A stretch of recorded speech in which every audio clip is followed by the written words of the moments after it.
بسم اللہ الرحمن الرحیم۔ پتہ ہے اللہ نے سورہ ضحیٰ میں کہا ہے کہ نہ ہی آپ کے اللہ نے آپ کو چھوڑا ہے اور نہ بیزار ہوا ہے، تو ہمیں کیوں لگتا ہے کہ اب ہمارے مانگنے کا کوئی فائدہ نہیں ہے؟ یہ ہم لوگ ہیں جو دور چلے جاتے ہیں، اللہ تو کبھی دور نہیں جاتا۔ مانگتے رہا کرے اللہ سے، مانگنا مت چھوڑا کرے۔ اللہ اپنے بندے کا انتظار کر رہا ہوتا ہے کہ کب میرا بندہ مانگے اور میں اس کو عطا کروں۔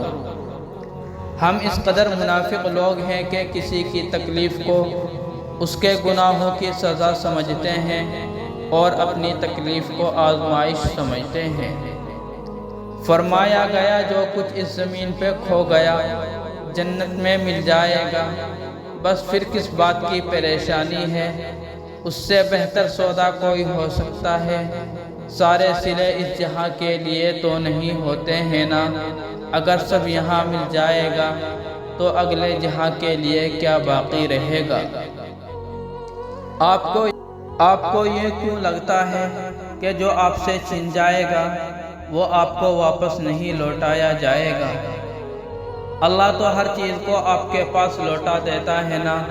وہ کچھ وقت کے لیے دور اس لیے کرتا ہے کیونکہ ہم اللہ کے حصے کی محبت بھی اس چیز کو دینا شروع ہو جاتے ہیں، تو اللہ بس یاد کرواتا ہے کہ اصل محبت کا حقدار صرف وہی ہے۔ اور آپ کو کیوں لگتا ہے کہ آپ کی زندگی الٹ ہو جانے کے بعد پہلے سے زیادہ خوبصورت نہیں ہوگی؟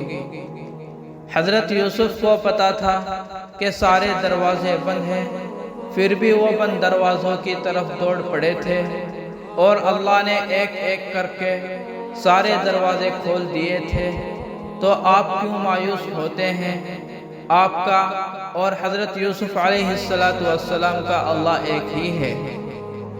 پتہ ہے اللہ اپنے بندے کو زخم دینے سے پہلے اس کے مرہم کا علاج کرتا ہے نا، تو آپ کو ایسے کیوں لگتا ہے کہ وہ آپ کو تکلیف میں اکیلا چھوڑ دے گا؟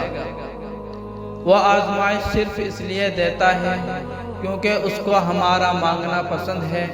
اگر ہم پہ کوئی تکلیف یا مصیبت نہ آئے تو کیا ہم اس کی طرف لوٹیں گے؟ کبھی بھی نہیں۔ ہم اس کو صرف پریشانی میں ہی تو یاد کرتے ہیں نا، بس اسی کے لیے وہ اپنے بندے کو آزمائش میں ڈالتا ہے تاکہ وہ اپنے اصل یعنی اپنے اللہ سے جڑے رہے۔ ایک دن آپ مسکراتے ہوئے بتا رہے ہوں گے کہ اللہ نے آپ کی دعا قبول کر لی، اور اس دن آپ سمجھ جائیں گے کہ صبر کا پھل کتنا میٹھا ہوتا ہے نا، اور اللہ پہ توکل کرنے کا اجر کیسا ہوتا ہے۔ اور قریب ہی آپ کا اللہ آپ کو اتنا دے گا کہ آپ راضی ہو جائیں گے۔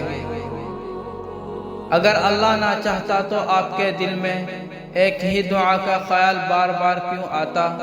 بس اپنے اللہ پہ بھروسہ رکھے اور دعا مانگنا مت چھوڑے۔